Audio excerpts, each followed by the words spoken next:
আমি না আজ একটা নেমন্তন্ন বাড়িতে এসেছি। তো আসার সময় ভিডিওটা করা হয়নি।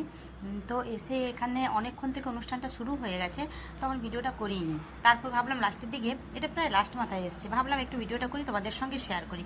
তো দেখে আমি আমার খুব ভালো লাগছে। মানে তোমরা এটা দেখেছো, অনেকেই দেখেছো, অনেকে দেখোনি। এটা দেখে বুঝতে পারছো কী জিনিসটা হচ্ছে। তো বাচ্চার অন্নপ্রাশন না, বিয়েও না, এটা হচ্ছে উপনয়ন। মানে ব্রাহ্মণদের যে পৈতে বিয়ে হয়, ওটাই হচ্ছে। তো দেখো আমি আমি সেখানে এসেছি। তো এখানে তো অনেক রকম আচার অনুষ্ঠান আছে, মানে বিয়ের থেকেও এখানে আচার অনুষ্ঠান অনেক বেশি, আর প্রত্যেকটা অনুষ্ঠান দেখতেও ভালো লাগে। মানে আমি যখন থেকে এসেছি স্টিল দেখলাম বাচ্চাটা তার বাবা মা প্রায় 2-3 ঘন্টা বসে আছে। আমি তো তার আগে থেকেও বসছে, কিন্তু আমি যখন থেকে এসেছি তার আগে থেকে বসে আছে। আমি যখন থেকে আমি হয়ে গেল 3-4 ঘন্টা আসা এখানে, তখন থেকেও দেখি বসে আছে। মানে তখন থেকে ততক্ষণ অনুষ্ঠান চলতে আছে। আর দেখো অনুষ্ঠান চলছে এখন শেষের মাথায়। তো সব কিছু হয়ে গেছে এখন।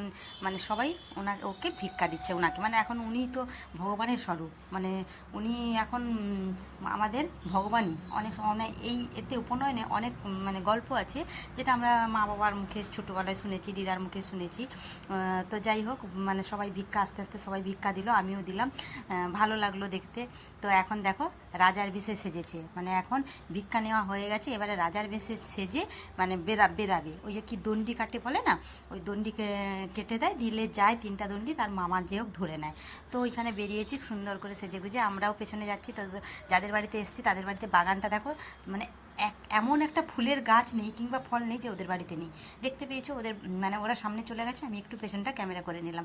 এত সুন্দর সুন্দর লাগছে না। তো শীতের সময় আরও বেশি ফুলের গাছ হয়। মানে এখন গরমের সময় দেখতেই পেয়েছো, তো শীতের সময় আরও বেশি হয়।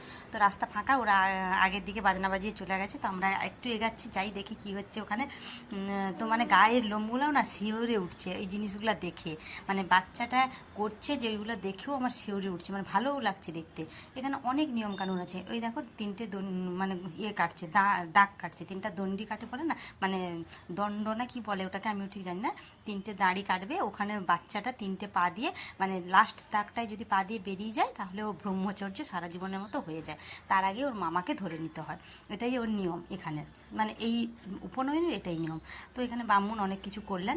তো এবারে ওই বাচ্চাটাকে ওইখানে 3টে পা দেওয়ার আগে ধরে নিতে হবে। তো আমরা সবাই দেখছি, মানে গায়ের মধ্যে একটা শিহরণ জাগছে। অনেক সময় হয় কিন্তু অনেক বাচ্চা না 3টে দাগ পেরিয়ে চলে যায়। তো যাই হোক দেখো এখানে বাচ্চাটা এই যে এসছে, পুরো রাজপুত্রের মতোই লাগছে। তো ওইখানে পা দিচ্ছে, এই যে তার মামাটা এবারে কোলে তুলে নেবে। তো এইভাবে মামাটা কোলে তুলে নিয়ে এখানে এই যে কোলে তুলে নিল, এখানে আর মুখ কাউকে কিন্তু দেখাবে না। এই যে বাচ্চাটাকে ছাতা নিয়ে চলে গেল মামা আর কাকু। তো এবারে বাচ্চাটা কিন্তু একটা রুমের মধ্যে 7 দিন থাকে নাকি ওই রকম। তো যাই হোক ওরা চলে গেল, আমরাও বাড়ি চলে যাচ্ছি।